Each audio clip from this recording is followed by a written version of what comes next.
Donc bienvenue sur Villiers 94 officiel. Ce soir on est avec monsieur Jacques-Alain Benesti qui va se présenter. Jacques-Alain Benesti, député maire de Villiers-sur-Marne. Voilà, déjà... Heureux de vous accueillir. Pareillement Pareillement au bureau. Merci beaucoup pour le temps que vous nous prêtez. Et du coup, on souhaitait vous poser quelques questions sur le Grand Paris essentiellement. Très bien. Alors d'accord, par rapport au Grand Paris, on dit pas mal de choses par rapport au Grand Paris, certains fantasmes, et nous aimerions savoir, en tant que Villiérain, qu'est-ce que le Grand Paris pourrait nous apporter au niveau de l'emploi, au niveau du découpage des territoires, des missions communes à plusieurs villes, et les compétences que pourrait apporter cette zone.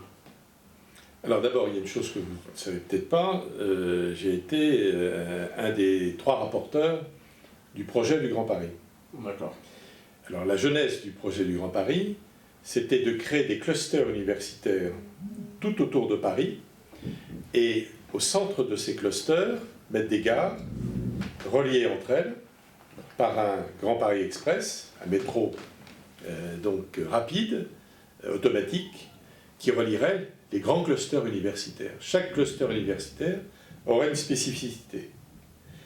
Et autour de ces clusters, autour de la gare, de développer donc des zones importantes économiques, avec beaucoup d'entreprises, pour qu'il y ait évidemment autour de ces clusters la possibilité d'utiliser le vivier donc d'étudiants produits par ces clusters, et de faire venir le maximum d'entreprises à l'intérieur de ces clusters. Voilà l'idée même du Grand Paris. Alors pour Villiers, Villiers donc est à l'intérieur d'un cluster qui s'appelle le cluster ville durable et mobilité durable, en partenariat avec donc la cité universitaire donc de Descartes, où il y a l'école des ponts, qui est la locomotive des 15 autres grandes universités, qui sont basées essentiellement sur des grandes technologies autour de l'économie d'énergie. D'accord. Voilà. Et en ce qui concerne le site du Grand Paris autour de Villiers, comme j'ai été rapporteur, donc j'ai mis d'abord une gare qui n'existait pas, c'est la gare de Brie-Villiers-Champigny. Alors pourquoi Brie-Villiers-Champigny ? Pourquoi Brie d'abord alors qu'elle est à Villiers ? Parce que Villiers est au centre, donc, de ce pôle qui s'appelle un CDT, un centre de développement donc, territorial, et Villiers étant au centre, Brie est d'un côté, Champigny est de l'autre, donc on a décidé de l'appeler le centre, la gare de Brie-Villiers-Champigny. D'accord, voilà. Très bien. Poste de commandement d'ensemble des rames du Grand Paris, et également à côté le site de remisage et d'entretien de la moitié des rames qui vont être donc les rames tournant autour de la grande boucle du Grand Paris. Et à partir de ce projet donc, de gare, donc, on a voulu développer donc, un développement économique et le rendre le plus attrayant possible, c'est-à-dire que pour qu'un chef d'entreprise veuille aller plus à Villiers que les autres 67 autres gares, il fallait évidemment qu'on y mette tous les atouts. Comment vous avez pu établir ce plan, parce que vous n'étiez pas tout seul, et il fallait le faire avec 2 autres villes. Oui. Et travailler conjointement, alors que les idées peuvent être différentes. Alors, avec les 2 maires, d'abord, quand on fait un grand projet comme cela, il faut déjà bien s'entendre avec les maires. Et déjà, les 2 maires ont des sensibilités différentes, à ma sensibilité, et on a quand même réussi à travailler ensemble. Travailler en toute intelligence. En toute intelligence et pour l'intérêt de nos populations, qui est la cible. Oui. Que veulent nos populations ? 1, ils veulent avoir un transport à proximité, ils veulent avoir des temps de trajet vers leur lieu de travail le plus limité possible, Et là, avec ce projet, c'est là le premier élément important pour la population, c'est qu'ils vont mettre 2 fois, 3 fois, 4 fois, et depuis samedi, je sais que j'ai une personne qui travaille actuellement à Clichy-sous-Bois qui va mettre 5 fois moins de temps de transport qu'elle ne met actuellement aujourd'hui. Le deuxième élément, c'est que ça va permettre aux Villiérains, donc, puisqu'on va développer donc sur ce site énormément d'emplois. Aujourd'hui, l'aménageur que nous avons pris, c'est l'aménageur de l'État et pas Marne, qui s'occupe de tout Marne-la-Vallée, puisque le secteur 1 de Marne-la-Vallée, il prévoit 6 000 emplois. Alors bien sûr, ce n'est pas 6 000 emplois créés, c'est 6 000 emplois qui vont être amenés par des entreprises. Quand une entreprise qui est à l'ouest va venir s'installer à l'est, il y a 30% de ces employés qui ne vont pas suivre, donc qui auront besoin de réembaucher sur le site. Voilà. Et par rapport à ça, comment vous allez vous assurer que les Villiérains, oui. puisque les entreprises vont s'installer dans notre zone, oui. Mais comment s'assurer que ce soit vraiment les Villiérains et les villes d'à côté, c'est-à-dire Champigny-Brie, oui. qui bénéficient vraiment de ces opportunités? Alors, on est en train de signer donc, avec l'État et la Société du Grand Paris donc, des conventions d'emploi. C'est-à-dire que, première convention, sur les entreprises qui vont venir faire le Grand Paris. C'est-à-dire celles, par exemple, les entreprises qui vont creuser le tunnel, et c'est toutes les entreprises de bâtiments, de génie civil, qui vont évidemment participer à l'élaboration de ce Grand Paris. La convention qu'on est en train de signer donc, avec la Société du Grand Paris, c'est que pour toutes les entreprises venant, elles doivent réserver 5% de leur main-d'œuvre avec des Villiérains, avec des Briards et avec des Campinois. Voilà, sur notre site de centre de développement, justement, dont j'ai parlé tout à l'heure. Et à partir de là, donc, on met en place, avec les différentes missions locales des 3 villes, plus évidemment l'agence pour l'emploi, tous les demandeurs d'emploi donc de nos 3 villes vont être proposés dans ces emplois. D'accord. Voilà. Mais je voulais juste rebondir sur ce que vous avez dit. Quand vous dites 5%, c'est 5% au total ou 5% pour Champigny, 5% Non, 5% du total qui seront répartis entre les 3 villes. D'accord. Voilà.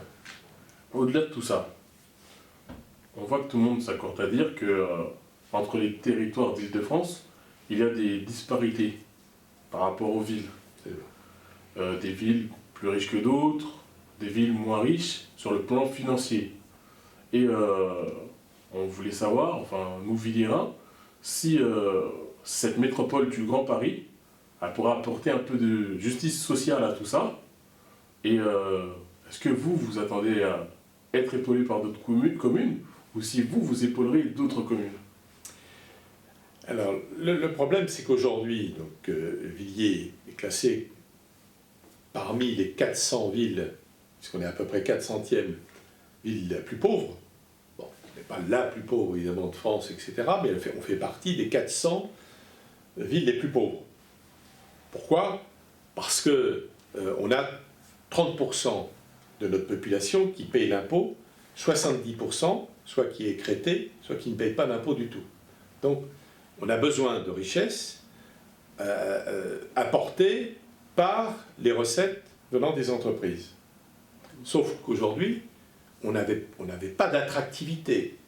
L'attractivité de la gare du Grand Paris plus la gare d'interconnexion sur le RE, oui. Eh bien, on commence, avec ce Grand Paris, à être un territoire attractif. Mais il faut qu'il soit plus attractif que les autres. Donc, ce que j'ai fait, comme il y avait un projet de Palais des Congrès qui devait se faire à Euro Disney, que les chambres consulaires et que les fédérations de bâtiments, puisqu'on devait faire les grands congrès là-bas du bâtiment, des économies d'énergie, des nouvelles technologies, etc. sur le bâtiment, Les fédérations n'ont pas voulu. Ils ont dit non, si on met des congressistes là-bas, ils seront plus avec Mickey qu'avec celui qui parle dans le congrès.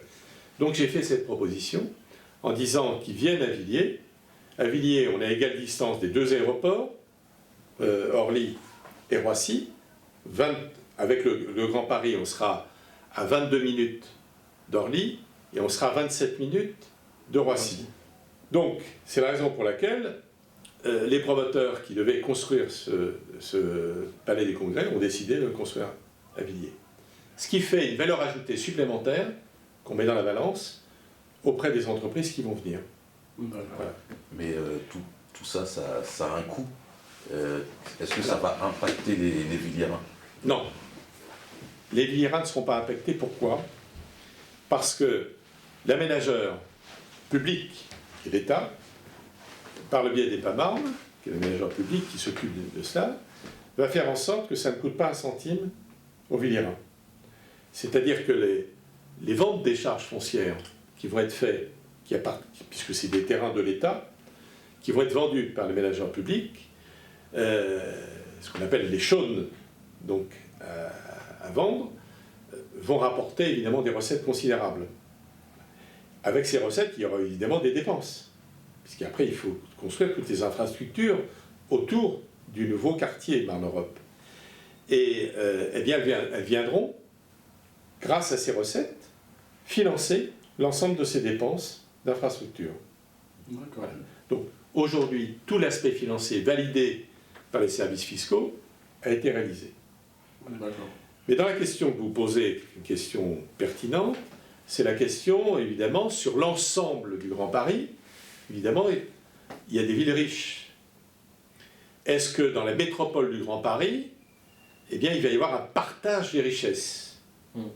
Et moi, je dis, il faut qu'il y ait le partage des richesses, mais le partage des contraintes également. Les deux. Oui. Il faut qu'on partage, nous, les contraintes que nous avons. Nous, on s'inscrit dans la politique de la ville. On a un grand projet de redynamisation urbaine dans notre quartier sensible des Hautes-Noues. Eh bien, on le fait pour ces populations en très grande difficulté. Il faut qu'également les villes riches, qui souvent refusent évidemment de construire des logements sociaux, participent à la politique de la ville.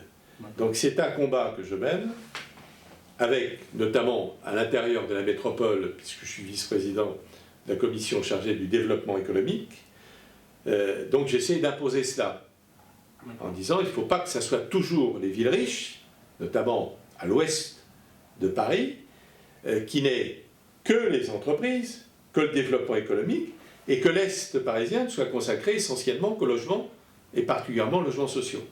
Certains habitants de la ville se plaignaient du fait qu'il y avait beaucoup de constructions actuellement à Villiers-sur-Marne. Oui, et je vais m'expliquer. Oui. Et voilà. Alors, les constructions d'abord, comme toutes les villes, ce n'est pas essentiellement Villiers, on a une contrainte de l'État. L'État voit notre population diminuer d'année en année, et l'État nous dit, vous ne construisez pas assez, déjà pour maintenir votre population, et ensuite, par rapport à toutes les demandes importantes en matière de logement. Donc l'État, nous avons signé une convention avec l'État, comme quoi nous sommes contraints de construire 160 logements par an. Mais ces logements ne sont pas sociaux ou ne sont pas des logements de l'État, c'est des logements privés? Alors, l'État ne nous dit pas vous devez tant de logements sociaux, ou tant de logements intermédiaires, ou tant de logements libres, etc. Il nous dit il vous faut 160 logements pour développer votre ville. Donc le critère c'est ça, sinon on vous appliquera une amende. Alors nous on n'a pas l'amende évidemment concernant les logements sociaux, puisqu'on a déjà 30% de logements sociaux. L'amende se fait simplement en dessous de 25%. D'accord. Voilà. Avec des critères bien précis, etc.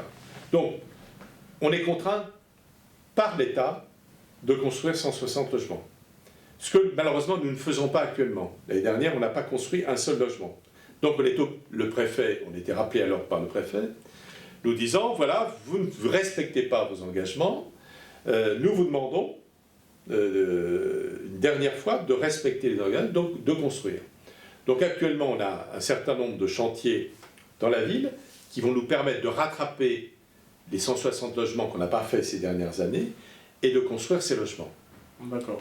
Quels logements construit-on? Les logements que l'on construit, d'abord, il faut qu'on essaye de faire venir des populations qui payent l'impôt. D'accord. Comme on a un déficit de recettes en matière d'impôts, on fait venir des populations, souvent de Paris, etc., parce qu'on est une ville attractive, donc qui vont acheter donc, à Villiers et qui vont acheter, disons, des logements assez chers d'ailleurs, donc qui ont des revenus importants leur permettant de payer l'impôt en totalité. Donc ces 30% que nous avons déjà de cette population qui paye l'impôt, notre objectif c'est de la faire monter jusqu'à 40-45%. Voilà. D'accord. La deuxième chose, nous sommes en déficit d'accession sociale à la propriété. On a 1200 couples, avec des enfants quelquefois, qui payent des loyers. Et on va essayer de faire en sorte qu'au lieu que ces familles payent toute leur vie des loyers, c'est-à-dire jettent l'argent par les fenêtres, parce que payer le loyer, il ne reste plus rien. Eh bien, la même somme qu'ils payent en loyer, ils la payent en remboursement d'un emprunt. D'accord. Pour se constituer, donc, un patrimoine. C'est pour ça que, dans tout ce qu'on construit, on a une part importante de logements en accession sociale à la propriété. D'accord, mais le prix à Villiers devient de plus en plus cher. Oui. Et comment dire, la taxe foncière, il y a eu une discussion, on a été dans une discussion où on disait que la taxe foncière, les Villiérains avaient vraiment l'impression qu'elle augmentait. Et le fait qu'il y ait autant de construction, vous n'avez pas peur que finalement certains Villiérains, justement, aillent plus s'éloignent de Paris, justement pour trouver des logements moins chers? S'ils vont sur Paris, les logements, nous actuellement, on est à peu près en logement social entre 4500 et 4700 euros. S'ils vont à Paris, ils vont payer le double. Non, en fait, on s'éloigner plus. De partir, en fait. De s'éloigner encore plus. De s'éloigner, voilà. etc. Alors justement... On est l'exode vers dans les endroits moins chers, parce que par exemple, là, on entend que la taxe d'habitation a flambé et enfin a augmenté. Non. D'après ce que nous... on vous donne des mauvaises informations. D'accord. Alors comment vous pouvez... On essaye de maintenir, malgré l'État qui nous supprime des dotations, on essaie de maintenir véritablement, aujourd'hui, de ne pas augmenter les impôts. Contrairement à un bon nombre de villes, si vous regardez les villes aujourd'hui qui ont augmenté les impôts, elles ont nettement plus augmenté les impôts que Villiers. Et dans les impôts, il y a la base et le taux. Nous, on est une des villes où on a la base la plus faible. Qu'est-ce que la base? La base, on prend un appartement dans la ville. Si je prends un appartement en centre-ville, je vais avoir une base la plus haute possible. Si je prends une base dans les Hautes-Noues, j'aurai la base la plus faible. Oui, c'est normal. On n'a pas pris des Noues, on a pris le Cottage, qui est juste le quartier à côté, mais on reste quand même dans une base les plus faibles du Val-de-Marne. C'est la raison pour laquelle on a des taux qui sont forts. Mais des taux forts par rapport à des bases faibles, ça fait un impôt moyen. Vous avez des villes, par exemple Saint-Maur, il a une base très forte. Pourquoi? Parce qu'en centre-ville, ils ont pris une base du centre-ville de Saint-Maur qui est très élevée. Donc, les taux sont beaucoup plus faibles que les nôtres. Oui. Et quand vous comparez l'impôt payé par rapport au nôtre, ils ont un impôt qui est plus élevé que le nôtre, alors qu'ils ont des taux plus faibles. Voilà, j'espère être clair. Voilà. Donc, c'est vrai, quand vous dites que les personnes qui veulent acheter, notamment les jeunes couples, vont acheter en Seine-et-Marne. Et mon objectif, c'est que les Villiérains, notamment les jeunes, on les garde sur Villiers. parce qu'ils sont attachés à leur ville, ils veulent rester à Villiers. Et les anciens reviennent. Les anciens reviennent, pourquoi? Parce qu'on a construit de l'accession sociale. On a construit une réalisation en accession sociale dans les Hautes-Noues, par exemple. C'est des anciens des Hautes-Noues qui étaient en location, qui avaient acheté en Seine-et-Marne et qui sont revenus. Parce que le prix qu'on a vendu dans cette nouvelle résidence était à 3 200 € le mètre carré. 3 200 €, c'est exactement le même prix qu'on trouve en Seine-et-Marne aujourd'hui. J'ai eu mon bac en 99, ça date, et la cité de Haute-Noues, Oui. à cette période-là, commençait déjà à être en travaux. Et aujourd'hui, elle l'est toujours, et il y a une génération, parce qu'il y a une génération qui n'a connu ce quartier qu'en travaux. Et qu'est-ce que vous avez à dire à cette génération qui vit depuis dans la poussière, dans les travaux Et aujourd'hui, il y aura. On aurait pu laisser la cité des Noues dans l'état de délabrement où elle était. J'ai pris la décision de me dire, d'abord, je ne supportais pas que les enfants aillent dans des préfabriqués dans les écoles. Donc, on a entamé la reconstruction des 4 écoles. On est la seule commune en France à avoir fait ça. Vous pouvez le mettre et le dire. La seule commune en France à avoir, en 6 ans, reconstruit 4 écoles. Voilà. On a construit les écoles. On a refait toutes les voies. On a désenclavé complètement. On a cassé des barres, effectivement, pour ouvrir les enclavés, pour faire des voies. Donc, quand on a commencé les travaux, c'est pas en 99, on a commencé les travaux en 2007. Donc, 2007, on est aujourd'hui donc 9 ans plus tard, c'est vrai qu'on est à la fin, simplement on n'est pas les seuls. Nous, on a respecté nos engagements puisqu'on était 3 partenaires. Il y avait l'État qui a respecté ses engagements, il y avait la ville qui a respecté les engagements, il y a le PAC qui n'a pas respecté ses engagements. Le PAC avait par exemple les parkings à s'occuper, etc. Elle ne l'a pas fait. Ça fait voilà. Beaucoup parler. C'est ça. Donc là, on se bat pour que Paris Habitat a 22 mois donc, de retard, donc qui freine l'ensemble du projet, évidemment. Donc on essaie de faire en sorte que Paris Habitat donc, puisse rattraper, mais Paris Habitat nous dit on ne veut plus mettre d'argent dans la Cité des Noues.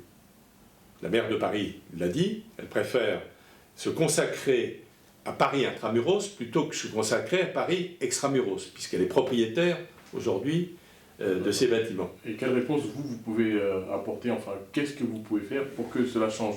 Pour que ça change, eh bien, moi je veux mobiliser la population, les locataires, et je vais entamer... Parce que nous, oui. Nous, les gens ont déjà commencé à se mobiliser. Alors, j'en ai reçu là, et je dis, il faut se mobiliser. Puisque Paris Habitat ne veut rien faire aujourd'hui, notamment, il n'a pas voulu désamianter un de ses parkings. La ville est obligée de mettre 2 millions d'euros de sa poche pour désamianter un parking qui appartenait à Paris Habitat, mais on ne pouvait pas laisser aujourd'hui un parking amianté. C'est trop dangereux pour les problèmes que vous connaissez de cancer. Donc, on a pris les rênes un petit peu, c'est-à-dire on a repris un petit peu ce que devait faire Paris Habitat pour essayer justement de faire en sorte que les parkings soient complètement rasés et qu'on puisse finir complètement les aménagements donc concernant les Hautes-Noues. D'accord. Et pour finir, monsieur, pour conclure, on sait qu'aujourd'hui, on ne peut plus forcément cumuler le mandat de maire et le mandat de député. Qui est une erreur. Enfin, moi, je ne peux pas juger ça. Alors, aujourd'hui, est-ce que vous avez une idée de la future image de Villiers, en fait, de ce que sera Villiers, de votre futur successeur, homme comme femme, ou pas, ou est-ce qu'on le connaît? Comment ça se passera tout ça? C'est quelque chose dont on parle évidemment, puisque on nous a proposé une loi disant qu'un député ne pouvait plus être maire, ce qui est une erreur. Pourquoi? Parce que quand je présidais la commission des lois, je voyais tout de suite le député qui n'était pas maire, parce qu'il était en dehors total de la réalité de terrain. Mais vous pouvez aussi vous consacrer à une tâche, et peut-être plus efficace sur une tâche. Mais on a, en tant que parlementaire, j'ai fait en sorte de changer pas mal de choses. Eu égard au fait que j'étais maire. Parce que j'apportais exactement ce qui se passait, notamment dans la cité des Hautes-Noues, notamment dans d'autres quartiers. J'écoutais les gens, parce qu'un maire, il est constamment sur le terrain. Alors qu'un député ne l'est pas. Un député est enfermé dans ses commissions à l'Assemblée nationale ou dans l'hémicycle, mais il ne voit pas la réalité du terrain. Donc si on coupe ce lien qu'a le député sur le terrain, eh bien, on fera des lois qui n'auront plus rien à voir avec ce qui se passe réellement sur la réalité du terrain. D'accord. Voilà.